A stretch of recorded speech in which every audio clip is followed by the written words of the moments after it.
I started reading when I was just a kid. I needed something to feed my mind, and I had all the suffering, and I didn't have a way to escape. Books were my escape. That's why I love books so much. It's like I could learn from somebody from another century. I could learn by another person's life experience. And then I started to do some speaking and touching people that way. But honestly, it's never been motivation for me. It's always been strategy, because motivation without strategy is like a warm bath. You know, you should take a bath or you're going to be dirty regularly. You need inspiration, but it's strategy too. But I know you're never going to hear the strategy unless we can move you. I mean, I do a weekend that's 50 hours. So Oprah comes and says, Tony, I love you to death, but no one sits for more than 3 hours. I can't do it. And 12 hours later, she's standing in her chair, looking at the camera going, this is one of the greatest experiences of my life. Or Usher, comes to me and says, Tony, I can't do 50 hours, dude. I just can't. 50 hours later, he's like, I laughed my ass off. This is one of the most incredible experiences of my life. So I've learned a way to refine the process to move people so that they act. If you just get pumped up, what good does it have? So this book is all these specific strategies. Here's what to do. Here's what Ray Dalio says, largest hedge fund on earth. I say to him, don't inspire me. Tell me, if your kids couldn't get any of your money, not on a dime, and you were going to show them what to do, what would you show them? What would you tell them? He said, Tony, I've spent 10 years of my life refining this process. All my money's in it. It's called my all-weather strategy, because it works. The stock market goes up or down. And he said, I've tested it back to 1925. It makes money 85% of the time. So he tells me the strategy is quite complex. And when you show it to the average financial person, they go, oh, that'll never work, because they're not Ray Dalio. They haven't figured out $160 billion to manage. It takes $5 billion 10 years ago net worth and $100 million for him to talk to you. Now he won't do that for any amount of money. But he spent 3 hours with me. At the end, he shows me this formula. I said, you know what? This is great, but you showed me how to make a chocolate cake. It's very inspiring. You said use some chocolate, use some sugar, but I need the actual numbers, or no one's going to be able to act on this. They're never going to figure this out on their own. And he said, Tony, that's my secret sauce. So that's how I get billions of dollars. I said, yeah, but you've not taken money in 10 years. I said, you're a generous man. You've given, half of your net worth you're going to give away? Give me the formula. Give it to me. Let's tease it. He gave it to me. It's in the book. It's one of the formulas. And when you test it, over the last 75 years, it's been successful 85% of the time, year by year. And the times it's lost, it only lost 1.6% on average. The biggest loss was less than 4% in a world where the markets go up 50% down. This book's going to make people money. It'll make people money. The beautiful part of it is they don't have to pick Ray. They can decide who they want to follow, because I give you the strategies of all the best people. The energy. Do you ever lose your energy?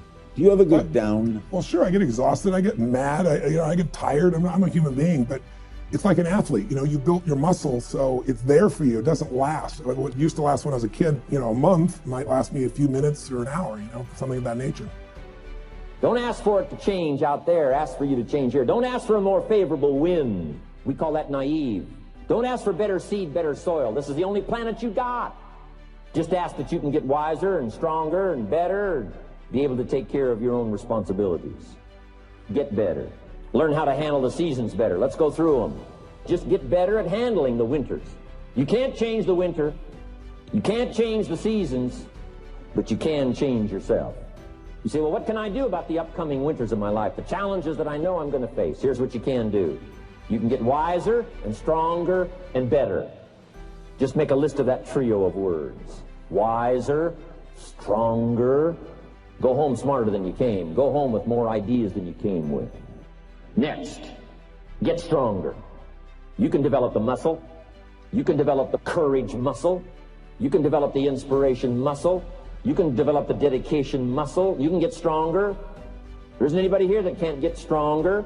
Next time we see you, may not even recognize you. How strong you're going to be able to become in language, in style, and personality, the ability to cope, the ability to handle with anything that happens, no matter what happens. And the third one is get better. We can all get better. I've gotten better. First talk I gave, I stood up, my mind sat back down. But here's the secret to my success. I stood up and did it again. I stood up and I did it again. And I did it again, and I did it again all those many years ago. I did it when I was scared, and I did it when I didn't want to, and I did it when I was ill. And I did it when it didn't work well, and I did it when they didn't appreciate it, and I didn't a lot of times when I didn't know much what I was doing. I just did it anyway. And now, all these years later, I'm asked to walk on this stage with the greatest introduction I've ever had, greatest response and welcome I've ever had, the greatest opportunity I've ever had to touch this many lives with a mixture of words and heart and soul. I got better. I got better day by day and week by week and month by month, and I'm asking you to do the same thing until you can develop a long arm and a long reach until you can develop influence that won't quit. Touch people next year you couldn't touch this year. Touch people now you couldn't touch before. Conduct a meeting now you couldn't conduct before. Heart and soul now mixed in there that wasn't there, missing before. I'm asking all of you to get better in spite of the winters, in spite of the downturn. The money downturn, the social downturn, the personal downturn, whatever it is. Just get stronger, get better. The key is not to wish for a better winter. The key is to wish for more strength, more wisdom, more courage, get better, get wiser, get stronger. So, if you own your failure, you'll own your success. So what is personal growth? You know, I think about entrepreneurship. Some of us are in this to do social good and make money. Some of us are into this for political causes and make money. Some of us are just here to make money. But we all have different motivations. So we all define growth differently. Sometimes it's social to me, it could be personal, it could be financial, could be a bigger house, a bigger car. Whatever it is, we all define it differently. But what is common about growth? If you do tomorrow what you did today, you will get tomorrow what you got today. Benjamin Franklin. That is the definition of not growing, isn't it? If you do tomorrow what you did today, you didn't grow, did you? Then you get tomorrow what you got today. You didn't grow, did you? So there it is. If you do it the same tomorrow, there's no growth. If you attain the same result tomorrow, there's no growth. So how do we get better? Every day, every hour.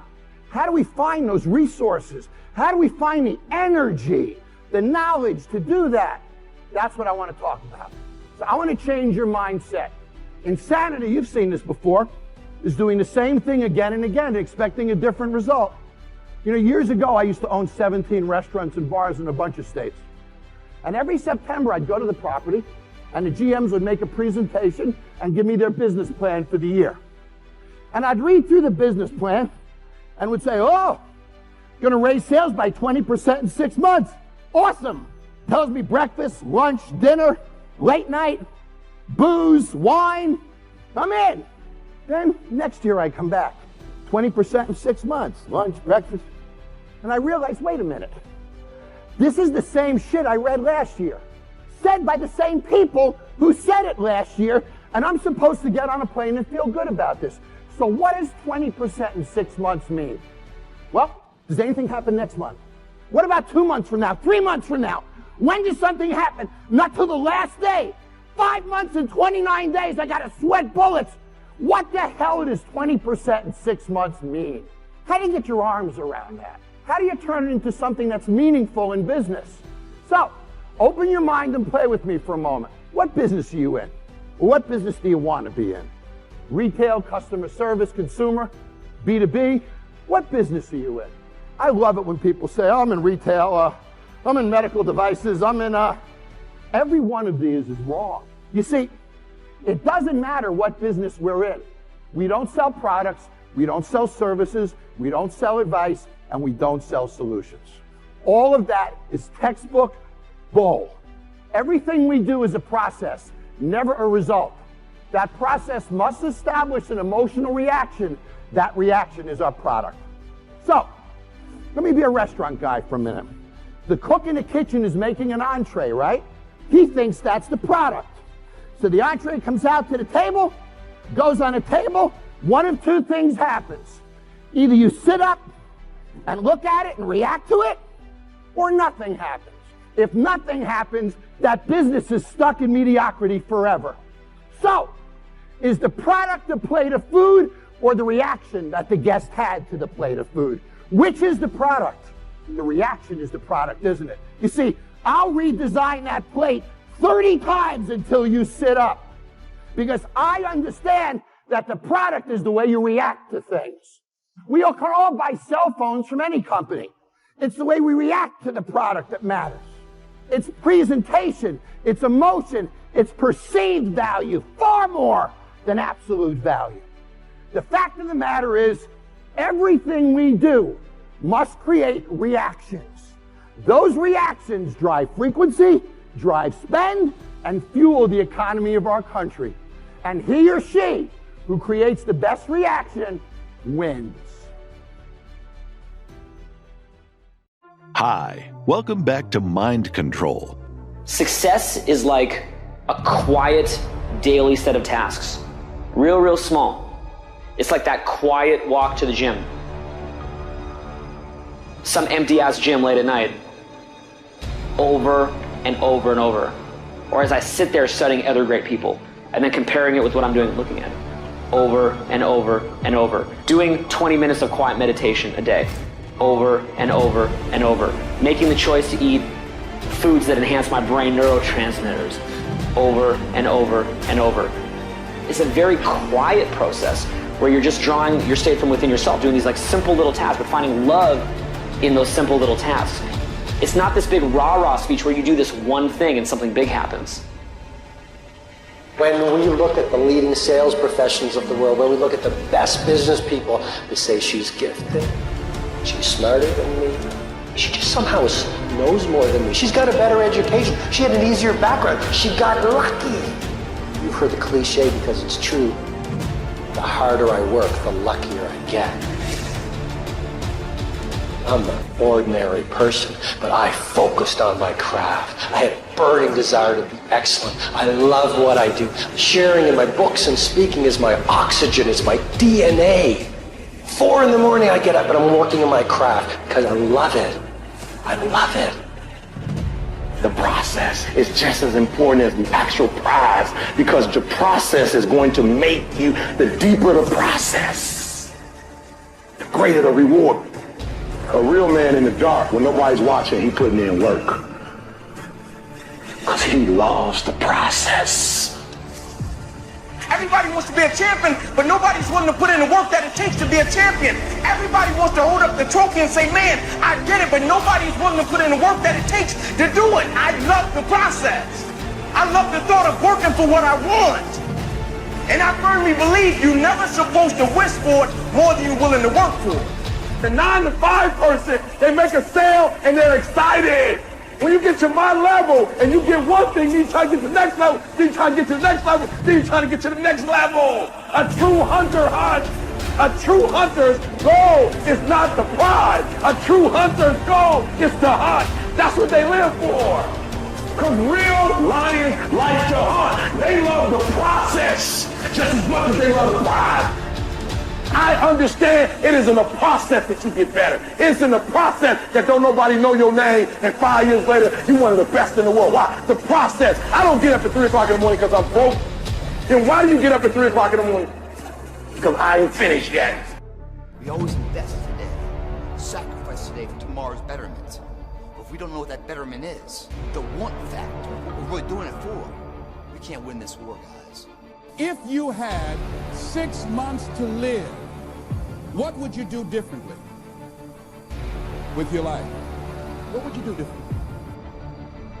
If your life is not what you want it to be, if you're not living the way that you want to live, if you're not experiencing what you want to experience, if it's not giving you what you want, you've got to ask yourself, what have I sold my soul? A real man in the dark, when nobody's watching, he putting in work. A real man, when coach ain't even watching, he's studying film on his own because he loves the process. Everybody want to be a beast. Everybody got tattoos of lions. Most of y'all think that a lion is who he is because of how ferocious he is when he catch that gazelle, when he catch that zebra. If a lion see an animal that's wounded, or a real hunter see an animal that's wounded, what do? They don't kill him. Why don't they kill him? He already hurt. And they beast. A part of being a beast just ain't eating a gazelle. A part of being a beast is the hunts. It's the hunt that they're excited about. Because real lions like to hunt. They love the process just as much as they love the prize. And some of y'all just want to score. You don't like the process. You're not in love with the process. Well, they say when people take the courage to journey into the center of their fear, they find nothing. It is only many layers of fear being afraid of itself. Put in 120% every time, or you don't put in nothing. Because listen to me very closely. Today, this opportunity you have, it might not be here next year. It might not be here the year after next. It might not be here the year after that. This is the only moment you got. and you better take advantage of this particular moment. You've hit the wall someplace, you've looked in the mirror too many times and haven't smiled. You want to change the situation, move from where you are. The journey is not easy. Before you start that journey mentally, you must fuel yourself with the right reasons, the right fuel to sustain the entire journey. Everyone's hot off the start. It does not take talent. You don't have to be talented, right? You don't have to be gifted. You don't have to be the quickest, the strongest. You don't have to be the most intelligent to get to where I am. That's what you gotta do. You just gotta grind, though. Your grind. You might come from privilege. Your daddy might hook you up with a car. He might know people. He might be able to get you a job. But you will not outwork me. You better grow up and get to the point as a man that if you ever get beat, you better get beat by somebody that's just purely more talented than you are. You better not ever get beat by somebody because you beat yourself. This thing called life, some people call it a marathon. I say it's a process. Life doesn't happen to you, it happens for you. Sometimes I think that's the only thing that's important, really. You know, just letting each other know we're here. Reminding each other that we're part of a larger self. Fear is going to be a player in your life. But you get to decide how much. You can spend your whole life imagining ghosts, worrying about the pathway to the future, but all there will ever be is what's happening here. And the decisions we make in this moment, which are based in either love or fear. So many of us choose our path out of fear disguised as practicality. What we really want seems impossibly out of reach and ridiculous to expect, so we never dare to ask the universe for it. I'm saying, I'm the proof that you can ask the universe for it. Effort makes the difference. Are you hearing what I'm saying? And I told you before, the thing I love about effort, there are other things, skills, right? You may have to go get a degree for that. There's some skills you gotta go get a degree. It can take you 4 years, 8 years, 12 years. Some skills, it's like professional development. You gotta pay money, right? You gotta get a mentor, right? You have to absorb some of your time, consume some of your time, right? My father could have been a great comedian, but he didn't believe that that was possible for him. And so he made a conservative choice. Instead, he got a safe job as an accountant. And when I was 12 years old, he was let go from that safe job. And our family had to do whatever we could to survive. I learned many great lessons from my father, not the least of which was that you can fail, but you don't. When we talk about effort, it's internal. Are you hearing me? When we talk about effort, guys, it's an easy fix. That's something that you can do.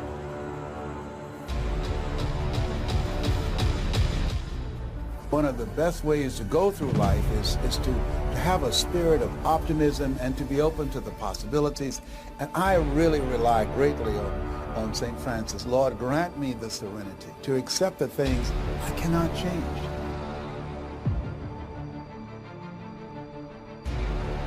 The courage to change the things that I can, which is me, and the wisdom to know the difference. And when you approach life in that spirit of humility, it gives you power, creativity, and gratitude to make the journey. How will you serve the world? What do they need that your talent can provide? That's all you have to figure out. As someone who's done what you're about to go and do, I can tell you from experience, the effect you have on others is the most valuable currency there is. Dream up a good life. So if you do 21-day commitment and you stop at 10, we're starting all over again. Starting all over again, guys. We're starting all over again. You'll come up with your own style. That's part of the fun. Why not take a chance on faith? We're gonna start all over again. You made a commitment in terms of your diet. You made a commitment in terms of exercising. You made a commitment in terms of going back to school. You made a commitment about your marriage. You made a commitment as a father or as a mother. You made a commitment as a student or a child. Not hope, but faith. I don't believe in hope. Hope is a beggar. Hope walks through the fire, and faith leaps over it. You made a commitment that 21 days straight, I'm going to do X, Y, and Z, and you only made it to 19. You are going to start all over again. You are ready and able to do beautiful things in this world. And after you walk through those doors today, you will only ever have two choices: love or fear.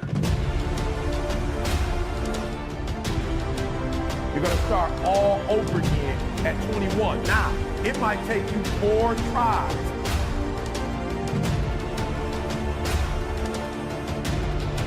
Choose love, and don't ever let fear turn you against your playful heart.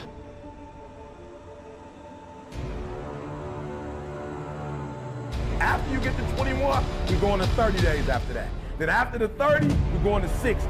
Then after the 60, we're going to 90. And if you can get it, if you can do a thing for 3 straight months, if you can learn to discipline yourself, follow through on the process, don't rush the process.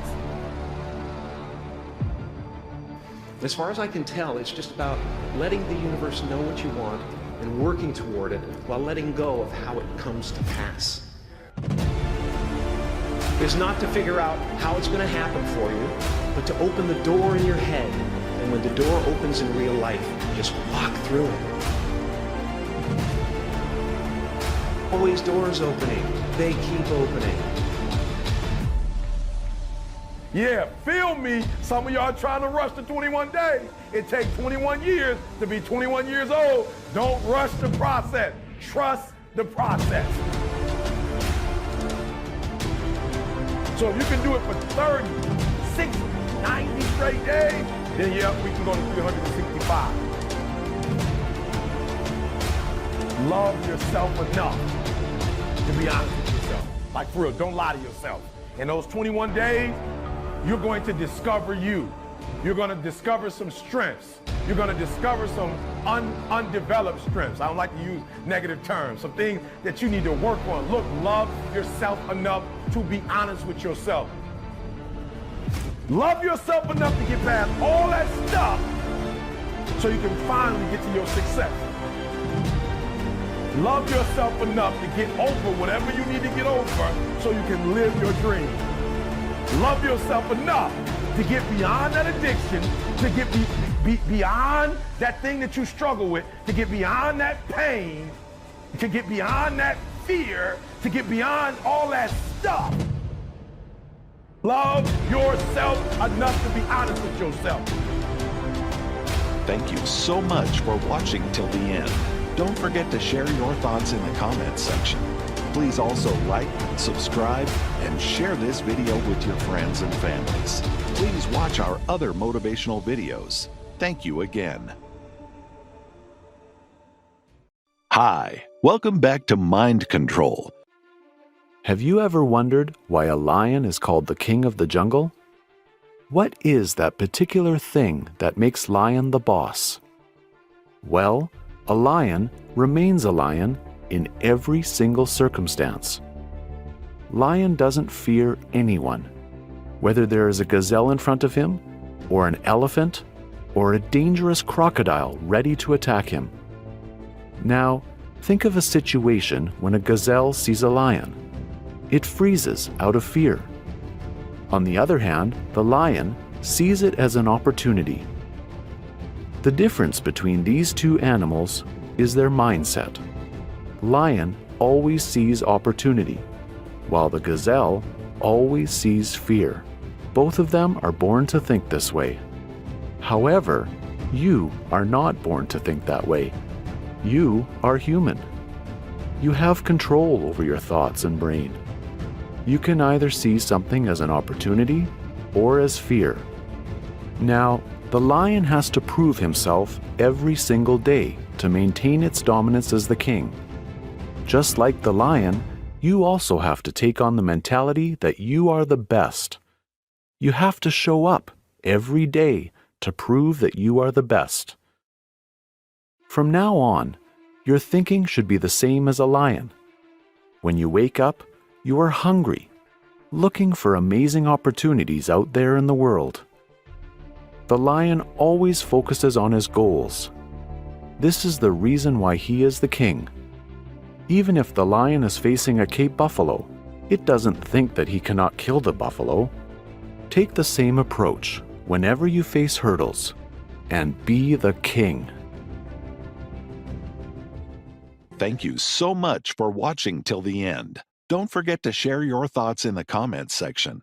Please also like, subscribe, and share this video with your friends and families. Please watch our other motivational videos. Thank you again. Hi, welcome back to Mind Control. It drives me crazy when people say they don't have enough time to go to the gym for 45 minutes a day and work out. Or to do something for 45 minutes to an hour a day to improve. If it is physically improve or if it is mentally to improve. Imagine you read 1 hour a day about history.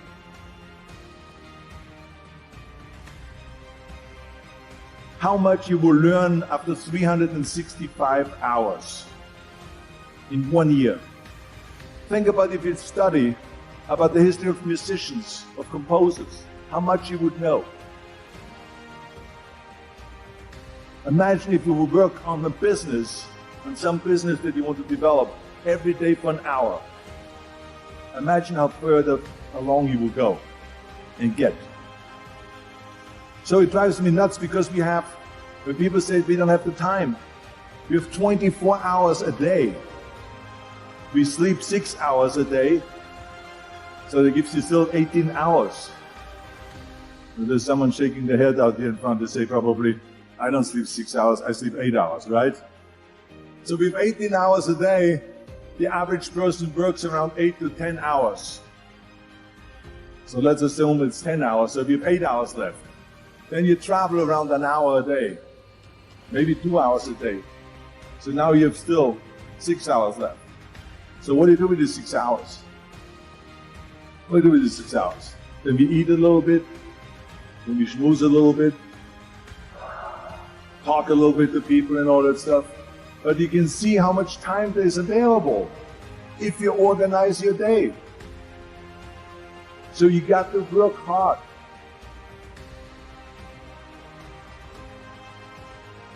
I mean, let me tell you something. When I went to America, I went to college.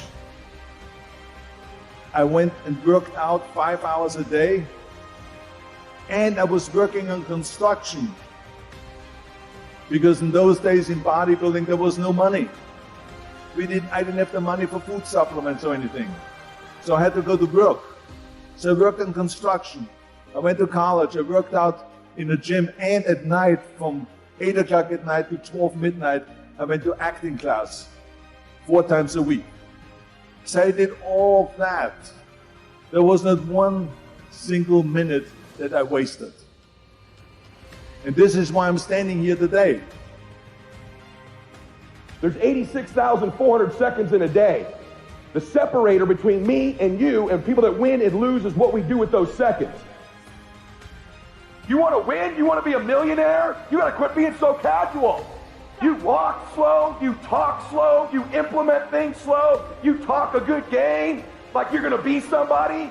Wake up! You're going to get your ass kicked, dude. You got to get focused and get in a hurry.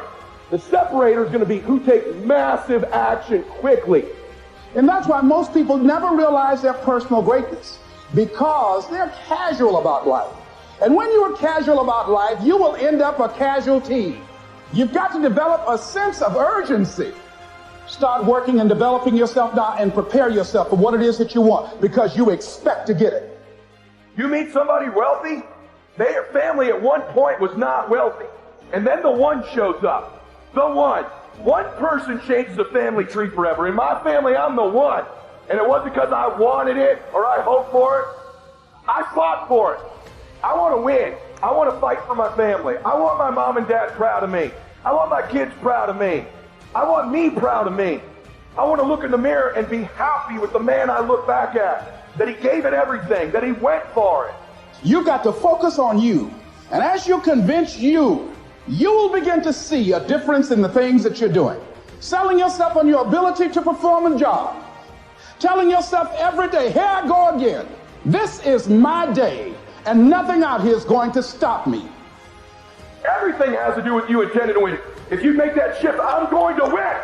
We're going to play to win now. We're not playing to play. We're not playing to see how we do. We're not playing for fun. Once you decide to win, once you start getting some winning, you start changing. You talk different. You walk different. You can change you. You'd be surprised how good you'd be if you just decide to win. Be number one in your office, number one in your region. And don't get caught up in, well, I've tried it 4 or 5 times and things didn't work out. If there's something that you want and you're hungry for it, you've got to do what is required. Successful people stop negotiating the price in their life. You know what's stripping all your success? You keep negotiating the price you're paying. Man, all the work I'm putting in, it's not paying off. I don't see my family as much. I got to do all this. You start negotiating it all the time, and it's zapping all your damn energy. Successful people don't negotiate price, they negotiate worth. Could this be worth it to me to pay this? And once you decide it's worth it to win, it's worth it to be somebody, the negotiation stops.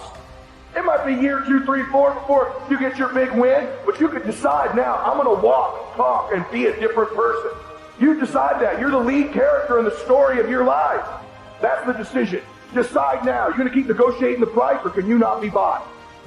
When asked what's the biggest mistake we make in life, the Buddha replied, the biggest mistake is you think you have time. Time is free, but it's priceless. You can't own it, but you can use it. You can't keep it, but you can spend it. And once it's lost, you can never get it back. The average person lives 78 years. We spend 28.3 years of our life sleeping. That's almost a third of our life, but 30% of us struggle to sleep well.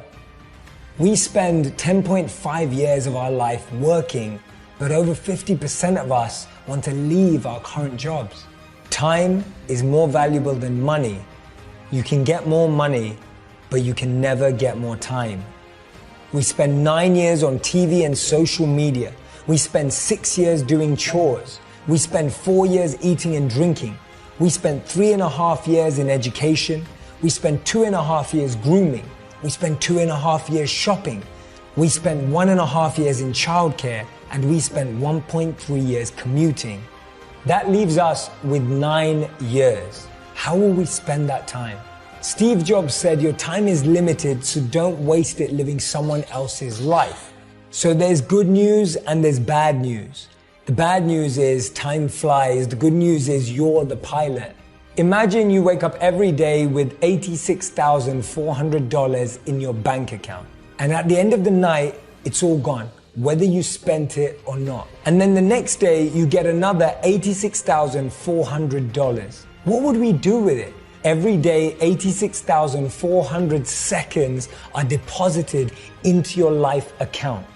At the end of the day, once they're all used up, you get a new 86,400 seconds.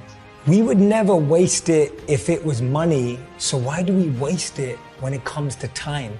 Those seconds are so much more powerful than dollars, because you can always make more dollars, you can't always make more time. To realize the value of 1 year, ask a student who failed a grade. To realize the value of 1 month, ask a mother who lost her child in the final month. To realize the value of 1 week, ask the editor of an online magazine. To realize the value of 1 hour, ask the couple who's in a long-distance relationship. To realize the value of 1 minute, ask the person who just missed a bus, train, or plane.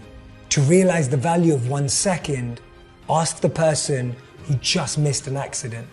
And to realize the value of a millisecond, ask the person who just came second at the Olympics. We think that it's people wasting our time, that it's really us giving them the permission to do that. And in reality, these two people live inside us. Don't let someone be a priority when all you are to them is an option. Some of us lose the people most important to us because we don't value their time. Some of us don't recognize how important someone is to us until they're gone. Inside all of us are two voices. One voice that wants to uplift, one voice that wants us to expand, one voice that wants us to grow. And then there's the other voice, the voice that holds us back, the voice that makes us lazy, the voice that makes us complacent, the voice that restricts us from our potential. Every day, from the moment we wake up to the moment we go to sleep, inside of us there's this battle between the two voices. And guess which one wins? The one that we listen to the most, the one that we feed, the one that we amplify. It is our choice of how we use our time. Life and time are the best two teachers. Life teaches us to make good use of time, and time teaches us the value of life. And as William Shakespeare said, time is very slow for those who want, very fast for those who are scared, very long for those who are sad, very short for those who celebrate. But for those who love, time is eternal. Everybody in this room wants two things. Everybody wants to be successful and everybody wants to be happy. I'm going to tell you something about that. That happiness and success is available for every last one of you. But I'm going to tell you what you're going to have to do. You got to change your mindset. If you're planning on being successful, you have to change this here. The difference between successful people and non-successful people is right here. It ain't no difference. It ain't none. I ain't got no more than none of y'all got. God gave me the same thing he gave y'all. God loved me the same as he loved all y'all. He don't love me more than he loved you. But you have got to change your mindset. You got to get funky if you want to be successful. If you think that they're going to mail this money to your house, you're dead wrong about that. If you think they're going to pave the way for you and make it easy, you're dead wrong about that. If you want to be successful, you got to change your mind, and you're going to have some faith. I am here to tell you that you can come from nothing and become something. The two most important days of your life is the day you're born and the day you discover why. All you have to do is uncover this gift that God gave you at birth, the one that he created in every living soul. He never created a person that he didn't give a gift to.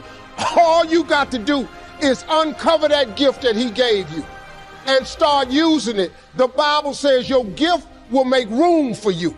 You have got to make some decisions in your life, but you got to tie it to this gift. Your gift is the thing that you do the absolute best with the least amount of effort. That's your God-given gift. He didn't hide it from you. He didn't put it under the rocks. He didn't hide it in the ocean. You don't need no map to find it. God put it right here when he made you. All y'all are gifted at something. The Bible says your gift will make room for you and put you in the presence of great men. Time is the mightiest force in the world, or even in the universe. Of course, the answer to the question I posed is very obvious.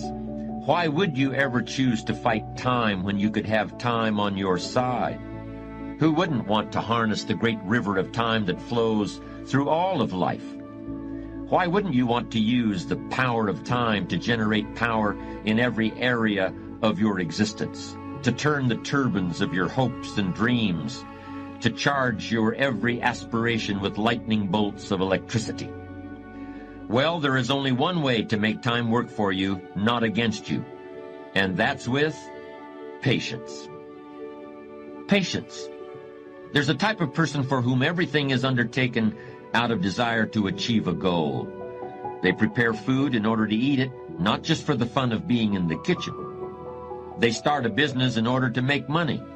They exercise in order to get in shape. I'm sure that some of these people are very successful, and they are certainly highly organized. But in my opinion, a person of truly strong character sees success as an adventure, not as a point with an estimated time of arrival. The latter approach to me is impatient thinking. Impatient thinking can lead a person into some very big mistakes. First of all, when you are always looking somewhere else, whether it's down the road or up toward the top of the mountain or off toward the left field fence, where you're hoping to hit that grand slam home run, when you're looking off in the distance like that, you often miss what's under your very own nose. That means the pleasure and fun of living which come in the here and now get overlooked for something that not only isn't here yet, but might never arrive. True patience is more than just a waiting game. Patience doesn't mean you sit around hoping for something to happen. Patience is not a passive quality. Sometimes patience can mean doing something else entirely, thinking about another venture, taking off in a different direction, while you give events a chance to run their course. All through his long career on the screen, John Wayne never felt he got the credit and recognition he deserved for his skills as an actor. Yes, his films were consistently successful at the box office, and even today, John Wayne is still the #1 favorite movie actor in the United States. But a big following among moviegoers didn't translate into critical esteem or the respect of his peers. That's what the Duke wanted, and he felt he deserved it too. Then in the last years of his life, he made a movie called True Grit, in which he played a drunken, one-eyed old U.S. Marshal named Rooster Cogburn. That portrayal got John Wayne the Oscar he'd been waiting 40 years for. It wasn't the kind of high and mighty hero role he'd played when he was young that finally got him his award, but it was a role that he'd waited for all his life, and he didn't even know it was coming. There's no area of human activity that requires more patience than raising children. If you haven't got patience when you start out in this, you're going to have to learn it one way or the other. A baby is born after 9 months. If the future mother is tired of pregnancy before the time has expired, well, that's too bad, because there's still 2 months to go, whether she likes it or not. And when the child does arrive, he or she grows and develops at a pace that's quite beyond the parent's control. Parents who try to force a child's development are asking for trouble. And this is one point on which psychology and common sense are in complete agreement. We've all heard of parents who think they can create another Einstein by giving their 2-year-old a book on astrophysics, or that if a child is made to play the piano for an hour a day, it will bring about the second coming of Mozart. None of this works, of course, and it also ignores the fact that all real prodigies developed completely according to their own timetables. And even then, the result was usually not exactly what one might have hoped for. Mozart, for example, had a very difficult later life, and he died young, in part because he grew up so much sooner than other children. He never really had a childhood, and at 30 he was already an old man. Anyway, it doesn't take textbooks on physics or hours of music or any other kind of force to teach something effectively to children. It just takes one thing. It takes patience. It may seem like a callous comparison, but there's a sense in which raising children is like any other investment. So much depends on when you need to cash in your chips. If you're in a hurry, if you need to see results tomorrow, you're putting a lot of pressure on everybody, and there's likely to be a great deal of disappointment. But if you can afford to wait, you can ride out the hard times and eventually realize a profit. The odd thing is, sometimes waiting for years is easier than it is to wait for a few days or even a few minutes. None of us felt too strained because we had to wait 12 years to go through grammar school, middle school, and high school before getting out, or at least the first 11 and a half years didn't strain my patience. But ask me to wait 45 minutes for a plane flight, or 20 minutes in the waiting room of a dentist's office, and if you catch me on the wrong day, it's almost more than I can handle. We all find ways to wait for the next paycheck, but how many can wait patiently in a checkout line in a crowded supermarket? How many people can stand and wait quietly for an overdue train on a railroad platform? It's as though there are two kinds of patience. The kind that sets you up for the long term and gives you the promise of a better and richer day after tomorrow. Then there's the other kind, the sort of patience that helps you remain sane and sociable while you're waiting in line or watching the clock or waiting for a pot of water to boil. These kinds of patience, so different and yet so much the same, meld into your character and have a fundamental effect on your physical constitution. Any doctor will tell you that it's better for you and everyone around you if you don't get exasperated with little things, if you don't fly off the handle at every annoyance and stick in your way. It keeps your blood pressure down and your friends and neighbors happy if you can greet life's little problems with equanimity and patience. Because almost all problems can be solved if only you take the time to see them and think them through. That's very easy to understand and it's very easy to say, but it takes strong character to put it into practice. I'm never sure what to think when people say, I want to make $1 million by the time I'm 40, or I want to retire by the age of 45. This combination of goals plus deadlines strikes me as short-sighted and maybe even a bit naive. It takes a worthwhile goal and subjects it to an imposed timetable.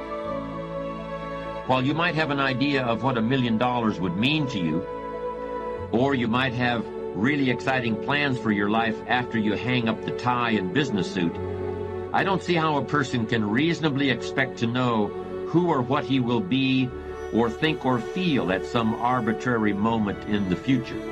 This kind of thinking misses the whole point of success.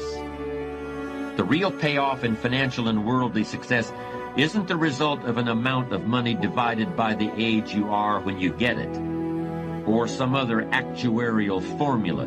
The real payoff is found in the qualities of character you develop along the way. There's a story about a young man who had a very old and rich uncle. When the uncle died, the young man was called to the office of his attorney and told that he'd been left a huge fortune. To collect it, however, he first had to run a certain errand which was described on a slip of paper. It seemed simple enough, but when the young man tried to accomplish it, this first task turned into another, and then another. As he pursued his uncle's final request, the young man was led into foreign lands and exotic adventures and untold dangers. More years passed, and the young man nearly lost track of how and even why he was on this long journey, and he could hardly imagine what its end might be. At last the Odyssey led him back into the very same lawyer's office where it had begun. I'm here to collect my inheritance, said the heir, no longer a young man, but a much wiser one. The lawyer smiled. As your uncle intended, you've already collected it, in the places you've been and the things you've learned. And again, as he intended, it will last you for a lifetime. Success that comes too easily or too quickly almost never lasts. For people who achieve that kind of success, there's always a lurking feeling that they haven't really earned it. Thank you so much for watching till the end. Don't forget to share your thoughts in the comments section. Please also like, subscribe, and share this video with your friends and families. Please watch our other motivational videos. Thank you again.